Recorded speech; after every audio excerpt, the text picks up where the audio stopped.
할렐루야, 기쁨과 소망이 넘치는 복된 아침입니다. 어제는 국내 개척교회 목사님들을 떠올리면서 작은 정성과 사랑을 담아 성탄 선물을 포장해 보내드렸습니다. 아무쪼록 복음을 위해 수고하시는 분들에게 작은 격려와 위로가 되었으면 하는 바람입니다. 크리스마스는 우리에게 주신 하나님의 크신 선물입니다. 요한복음 3장 16절, 하나님이 세상을 이처럼 사랑하사 독생자를 주셨으니 이는 그를 믿는 자마다 멸망하지 않고 영생을 얻게 하려 하심이라. 그렇죠. 바로 예수님이 우리 모두를 위한 가장 소중한 선물입니다. 또한 오늘 하루는 하나님께서 우리에게 주신 선물과도 같은 날입니다. 감사와 기쁨으로 오늘 하루를 시작해 보시기 바랍니다. 우리의 작은 사랑과 나눔이 누군가에게 성탄의 기쁨을 전하는 선물이 될 수 있음을 믿습니다. 주님이 주시는 평안과 은혜로 가득한 오늘 하루 되시기를 축복합니다. 함께 나눌 말씀은 말라기 4장 1절에서 6절까지의 말씀입니다. 만군의 여호와가 이르노라. 보라, 용광로 불같은 날이 이르리니 교만한 자와 악을 행하는 자는 다 지푸라기 같을 것이라. 그 이르는 날에 그들을 살라 그 뿌리와 가지를 남기지 아니할 것이로되 내 이름을 경외하는 너희에게는 공의로운 해가 떠올라서 치료하는 광선을 비추리니 너희가 나가서 외양간에서 나온 송아지 같이 뛰리라. 또 너희가 악인을 밟을 것이니 그들이 내가 정한 날에 너희 발바닥 밑에 재와 같으리라. 만군의 여호와의 말이니라. 너희는 내가 호렙에서 온 이스라엘을 위하여 내 종 모세에게 명령한 법 곧 율례와 법도를 기억하라. 보라, 여호와의 크고 두려운 날이 이르기 전에 내가 선지자 엘리야를 너희에게 보내리니 그가 아버지의 마음을 자녀에게로 돌이키게 하고 자녀들의 마음을 그들의 아버지에게로 돌이키게 하리라. 돌이키지 아니하면 두렵건대 내가 와서 저주로 그 땅을 칠까 하노라 하시니라. 아멘. 오늘 우리는 말라기 4장을 통해 하나님의 크고 두려운 날 그리고 그날에 주어질 소망에 대해 살펴보게 됩니다. 말라기 4장은 말라기의 마지막 장이자 구약성경의 마지막 장이 되는데 하나님의 말씀이 400년 동안 침묵에 들어가는 신구약 중간기의 시작점을 보여주게 됩니다. 마태복음이 나오기까지 약 400년 동안 하나님은 말씀 가운데 침묵하셨습니다. 그래서 마태복음 3장 2절에 가면 세례 요한이 이렇게 외치죠. 회개하라, 천국이 가까웠느니라. 바로 이 메시지는 여기 말라기 4장과 연결되는 메시지입니다. 말라기 4장 1절은 다음과 같이 시작합니다. 보라, 용광로 불같은 날이 이르리니 교만한 자와 악을 행하는 자는 다 지푸라기 같을 것이라. 지금 분위기가 어떻습니까? 살벌하죠. 이것은 심판의 날을 묘사하기 때문에 그렇습니다. 악인은 심판받고 그 뿌리와 가지조차 남지 않을 것입니다. 그러나 심판의 날은 동시에 새로운 시작의 날이 되기도 합니다. 이 메시지는 이스라엘 백성이 직면하고 있는 영적 현실과도 깊이 연결되어 있습니다.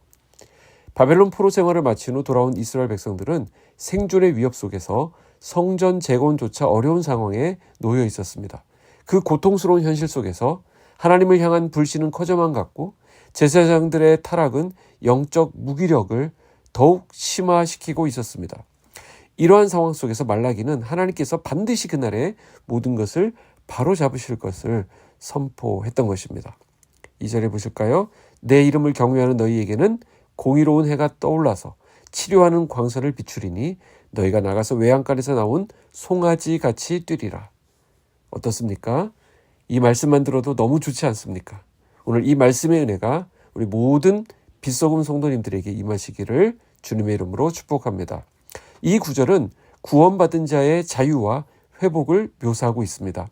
하나님의 백성들은 육체적, 영적 치유를 경험하며 참된 자유를 누리게 될 것입니다.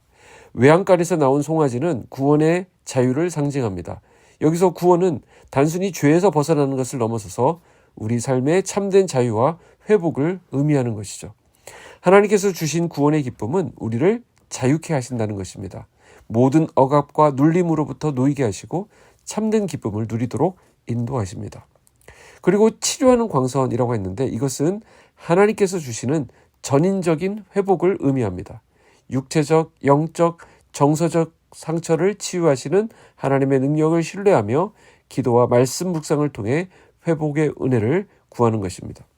만약 저와 여러분 가운데 나 스스로 해결할 수 없는 문제나 어떤 상처가 있다라고 한다면 하나님의 치료하심을 기대하면서 그 문제를 하나님께 맡기시기를 바랍니다.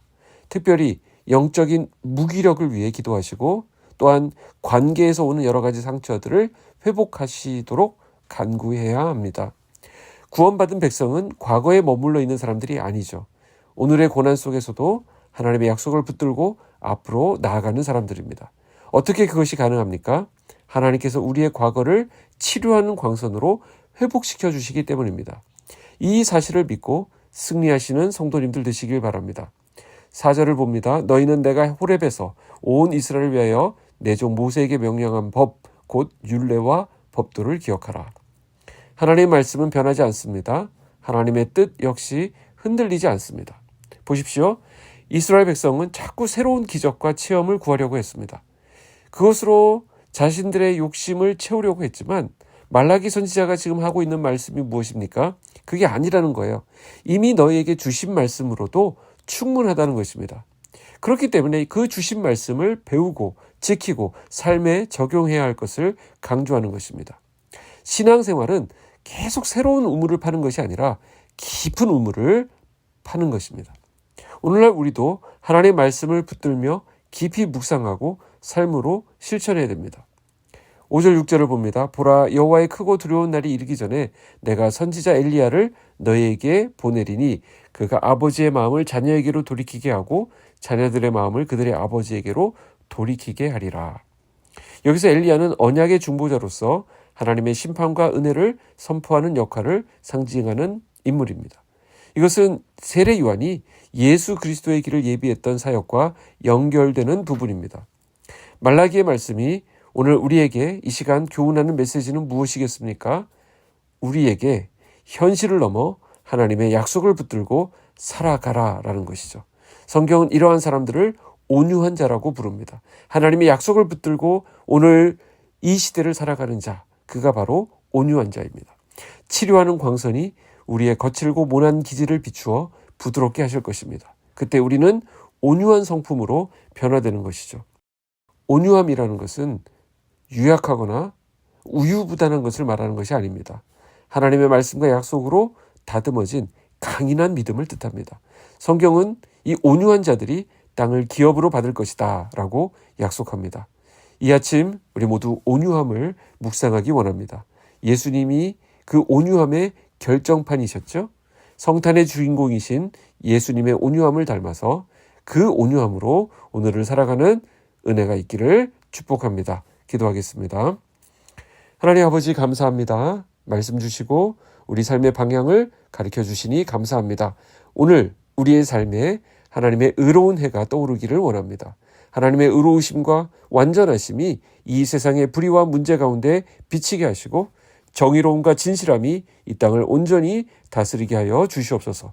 치료의 광선으로 우리의 약함도 치료하여 주시옵소서.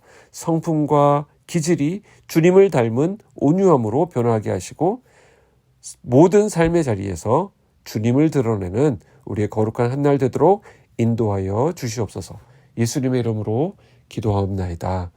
아멘.